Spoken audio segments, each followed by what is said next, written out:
आपल्या सरळ गोप रांगड्या स्वभावाप्रमाणे संभाजीराजे गोदावरीशी प्रसंगाप्रसंगाने बोलत होते. त्यात आत बाहेर असे काहीच नव्हते.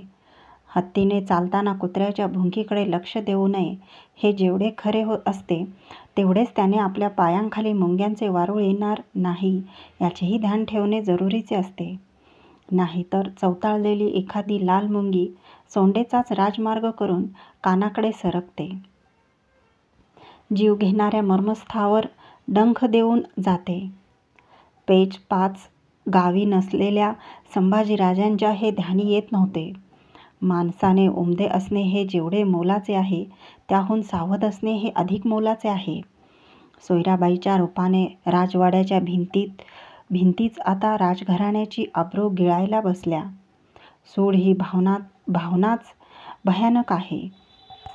स्त्रीच्या मनी ठाण झालेला सूड हा तर अति भयानक असतो आणि राजस्त्रीच्या मनात दबा धरून राहिलेला सूड तर निर्णायकी विध्वंसकच असतो. सोयराबाईच्या महलातून विषारी अफवांचा द्रव आस्ते आस्ते पाझरू लागला. गडभर पसरू लागला. त्याच्या पाटातून जरीपटका भवानीचा भंडारा शिवगंध वाहतीला लागणार होती. सर्वात महत्त्वाचे म्हणजे जिजाऊंनी असंख्यांचा घाम रक्त आणि आपले अश्रू देऊन जोपासून वाढवलेले श्रींच्या राज्याचे गोमटे रोपटे जाया होणार होते. रायगडावर काय चालले आहे याची काहीच कल्पना नसलेले अण्णाजी प्रांत फोंड्याहून निघून रायगडावर आले. फोंड्याचा कोट भक्कम करून दुबार बांधणीचे काम महाराजांनी त्यांना जोडून दिले होते. त्याचा तपशील अण्णाजींना महाराजांपुढे रुजू करायचा होता. अण्णाजी गडावर आले आणि त्यांना थोड्याच वेळात कळून चुकले की चौकी पहाऱ्यावरचे फडाच्या कारखान्यातले लोक आपणाला बघून एकमेकांच्या कानांशी लागतात, दबके कुजबुजतात, विचित्र नजरेने आपल्याकडे बघतात. तशातच ध्यानीमनी नसता त्यांना राणीसाहेब सोयराबाईंची वर्दी आली. मनात शंकाकुशंकांचा न कळणाऱ्या भीतीचा कल्लोळ घेऊनच अण्णाजी सरकार स्वारीच्या महाली पेश आले. सुरनीस, तुमचा मुजरा घेताना आम्हास शर्मिंद वाटतं, पण आम्ही तरी काय करावं? आपल्याच दाताने आपली जीभ नाही तोडता येत. मुजरा करणाऱ्या अण्णाजीची उत्सुकता आणि गोंधळ वाढेल एवढ्या शांतपणे सोयराबाई स्वतःकडे दोष घेत म्हणाल्या. नेहमी हातांच्या मुठीत असणारे उपरण्याचे शेव अण्णाजीच्या हातून नकळतच सुटले. आमचा काही कसूर असेल तर सरकार स्वारींनी आम्हास सांगावा. आम्हाला काही कळेना झालं आहे. गडावरचे लोक आमच्याकडे विचित्र नजरेने बघताहेत. अण्णाजींच्यातील जातिवंत राजकारणी तेवढ्याच धीरगंभीरपणे बोलला. सुरनीस, तुम्ही चिऱ्यावर चिरा रचून फोंड्याचा कोट भक्कम करून आलात, पण त्यासाठी आम्ही आणि स्वारी तुम्हास काय बक्षिसे देणार? अपमान, मानहानी? तुम्ही कोट बांधलात, आमचा ढासळला आहे, पण तुम्ही घरचे आहात हे सारं समजून घेतलं पाहिजे. सोयराबाई सरळ काहीही न सांगता अण्णाजींना मोठेपण देत काठाकाठाने फिरल्या. क्षमा असावी, पण काय घडलं ते अद्याप आमच्या धीट ध्यानी आलं नाही. आम्ही बाईचे सेवक आहोत. जे असेल त्याची आज्ञा व्हावी. अण्णाजी पंत, आमचा होणच खोटा निघाला. जे ऐकून तुम्हाला दुःख होईल त्याहून या बाबीचीच आम्हाला अधिक शरम वाटते. तुम्ही मोठ्या मनी युवराजांना क्षमा केली पाहिजे.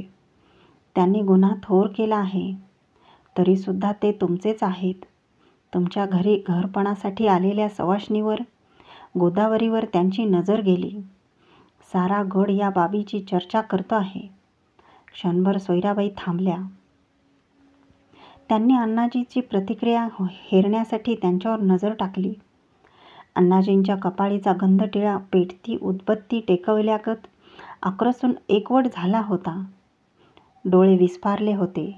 उपरण्याचे शेव त्यांनी मुठीत गच्च पकडून ठेवले होते. सुर्नीस हे अकरीत तुमच्या कानी घालताना आम्हास कोण यातना होत आहेत हे तुम्हाला कळलं असेल. तरीही धीर सोडू नका. याची वाच्यता तुम्हीहून कुठं करू नका. गोदावरी गड सोडण्याच्या गोष्टी करते असे आमच्या कानी आलं आहे. ते चूक होईल. त्यानं तिच्याबद्दलच्या गैरसमजांना वाव मिळेल. स्वारींना यातील काहीच माहीत नाही. त्यांच्यासमोर जाऊन हे बोलण्यास कोणाचीही जीभ उचलत नाही. खुद्द आम्हालाही तो धीर येत नाही. सोयराबाई ठरवून थांबल्या. शहानिशा करून आम्हीच हे स्वामींच्या कानावर घालू. सुन्न झालेले अण्णाजी निर्धाराने म्हणाले. खाली मान घालून. येतो आम्ही, म्हणत हटत्या पावलाने महालाबाहेर पडू लागले. बाडीतील आपल्या घरी परतलेल्या अण्णाजींनी प्रथम गोदावरीला जनाने दालनातून बोलावून ठीक जबानीवर घेतले. तुझ्या आणि युवराजांच्या गाठीभेटी झाल्या? पगडीचा लाल रंग अण्णाजीच्या डोळ्यात उतरला. गोदावरीने खाली घातलेली मान डोलावली. तिच्या डोळ्यांवाटे धारा सरसरू लागल्या. शरम नाही वाटत? अण्णाजी तिच्यावर जबानीची वीज ओढत कडाडले. माझा ऐकावं. मला भरल्या डोळ्यात जीव गोळा करून गोदावरी बोलायला गेली. चूप. गळ्यातल्या मंगळसूत्राची तरी लाज धरायची होतीस तू. खबरदार, या उंबऱ्याबाहेर कदम पडलं तर. तिच्याकडे बघणे असह्य झालेले अण्णाजी तरातर दालनाबाहेर पडले. गदगदलेली गोदावरी गुदमरू लागली. दालनाच्या दगडी भिंतीवर तिने अहेव कपाळ 2-4दा असह्य कोंडीने आपटले. त्यावरचा टिळा विस्कटू लागला. नखशिखा दालनात बंदिस्त झाली. चांदणवेल काळ्या ढगांनी येरगटून गेली. रायगड जनानी मनसुब्यात दस्त झाला. आता गडावरच्या लोकांना गोदावरी दिसेनाशी झाली. युवराजांनीच तिला गडावरून हलविले आहे. आपला कसूर झाकण्यासाठी त्यांनी हे विपरीत केलं आहे. अशा विचित्र अफवा गडावर पसरल्या. सोयराबाईचा चाकरनामा त्यासाठी पद्धतशीर खूप खपू लागला. महाराणीच्या महाली अण्णाजीचे ये जा वाढली. गोंधळलेल्या अण्णाजींना काय करावे ते सुचत नव्हते. सोयराबाई गोदावरीला भरीला घालण्याची मसलत नाना ढंगाने त्यांच्या गळी उतरवू बघत होत्या. थोरल्या महाले आपल्या संबंधी काहीतरी प्राणघातक शिजते आहे याचा युवराजांना सुगावा लागला. त्यांनी आपले खबरगीर अण्णाजींच्या घराभोवती आणि थोरल्या महालावर पेरून टाकले. एकच एक विचार संभाजीराजांना स्वस्थ बसू देईना. आता बाई अण्णाजींच्या घरी राहणे धोक्याचे आहे. आमच्या व तिच्या दृष्टीनेही. तिला कैचीत पकडले जाणार आहे. तिला अण्णाजी आणि थोरला महाल यांपासून वेगळे केले पाहिजे. पण हे घडावे कसे? भरल्या घरातून एका विवाहित स्त्रीला ताब्यात घ्यावे कसे? बेचैन हैराण झालेले संभाजीराजे आपल्या महालीस अस्वस्थ पायफेर टाकीत होते. मध्येच थांबून दगडबंद छताकडे बघताना काही सुचेनासे झाले की धीर येण्यासाठी जगदंब असे पुटपुटत होते. विचित्र कोंडीने महालात ते आणि ब्राह्मणवाडीत गोदावरी जखडली होती.